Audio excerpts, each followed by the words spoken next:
I know that when you look at the Trek 22, it may look a little odd to some, but when I first held one of these at SHOT Show, I was instantly in love with the way that it felt. While it may look a little odd, I can assure you that it feels phenomenal in the hands and is extremely ergonomic. Also, who better to make a bullpup stock for the 1022 than Desert Tech? They already make two of my favorite bullpups of all time, the MDRX and the SRS, and this is quickly becoming not just my favorite bullpup stock for the 1022, but just my favorite stock for the 1022 altogether.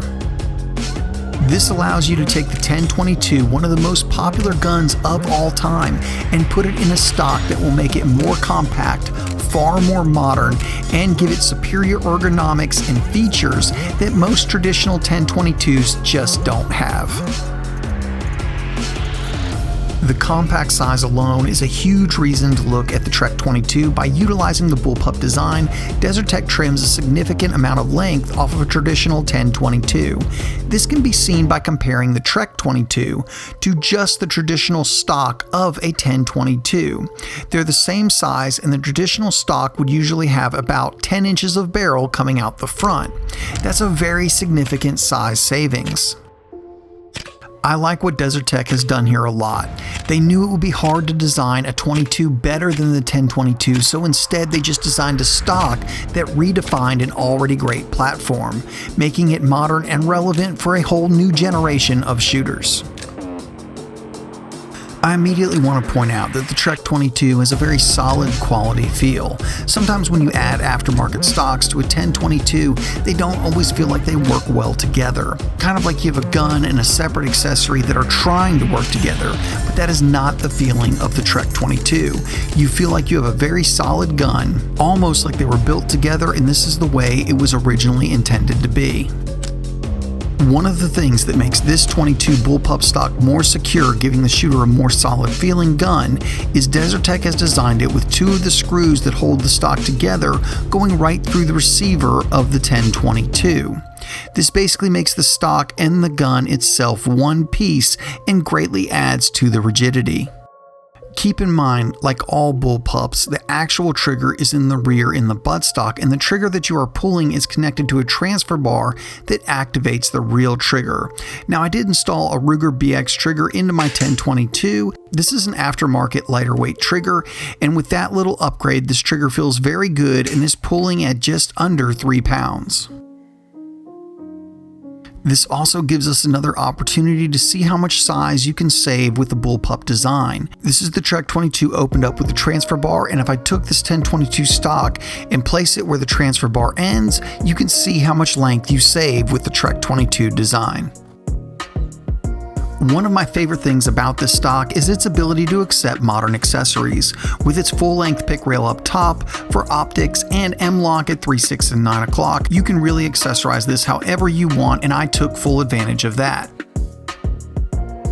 When I first got the Trek 22, we used a basic red dot, and this will probably be how most people use the Trek 22, and it works phenomenally well like this. It makes a fun and easy plinker for hours of enjoyable fun at the range.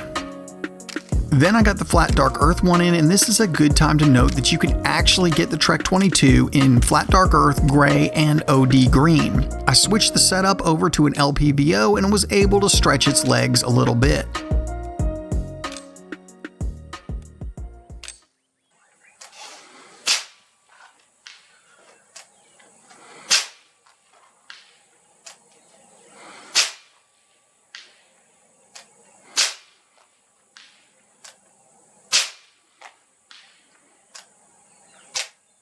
Nice. That's not bad.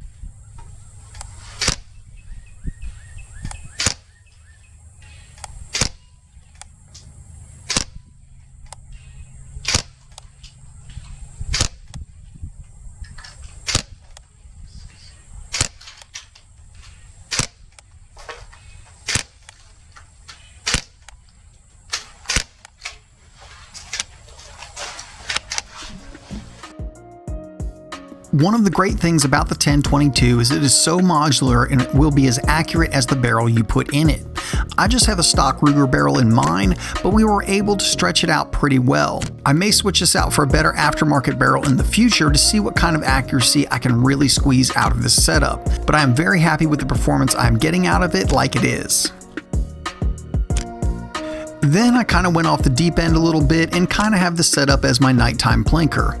I'm pretty new to the night vision world, but I just got in this AGM Neath and thought what a better way to get some nighttime shooting experience on the cheap than to do it with a .22 long rifle. After all, if .22 is the best caliber to practice with in the daytime hours, why wouldn't it be the best caliber to practice with after the sun goes down?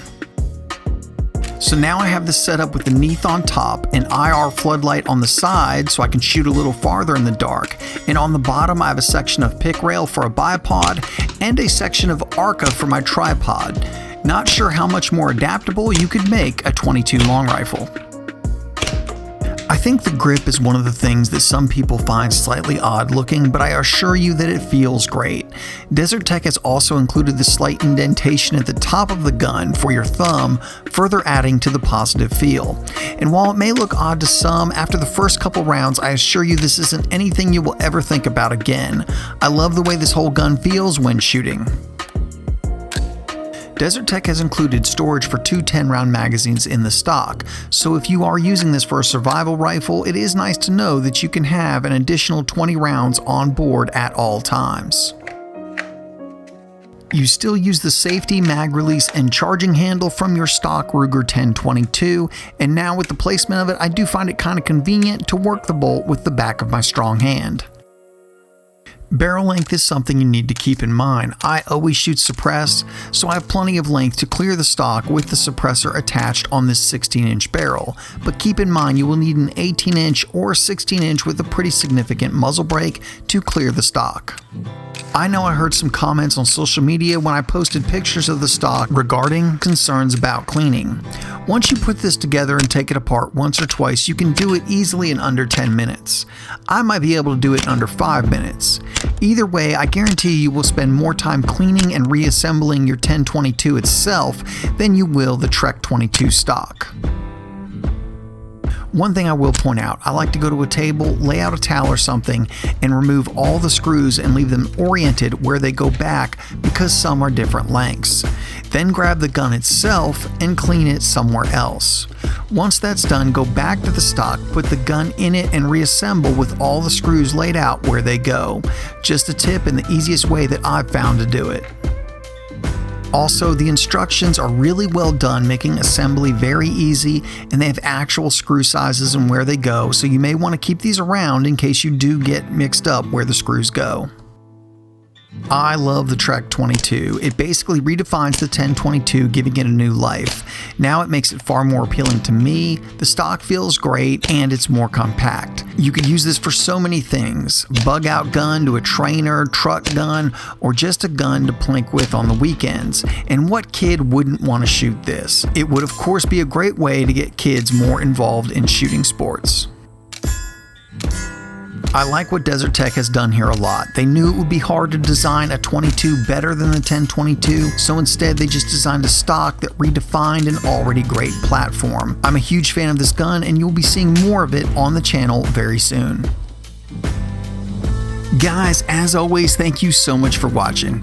And if you're not subscribed to the channel, go ahead and hit that subscribe button right now because, as always, we have some really big reviews in the works that you won't want to miss. If you want to know what those reviews are way before they hit the YouTube channel, check us out on Instagram, Facebook, and Twitter, and there you can see what's being reviewed in real time. Be sure to click on the link in the description to find some deals and some other cool finds. If you want to help support Alabama Arsenal, the best way to do that is through Patreon. These videos can be surprisingly expensive to make, and every little bit helps and is greatly appreciated. There is also Alabama Arsenal gear right below the video if you want to go out and represent. And as always, guys, thank you so much for watching.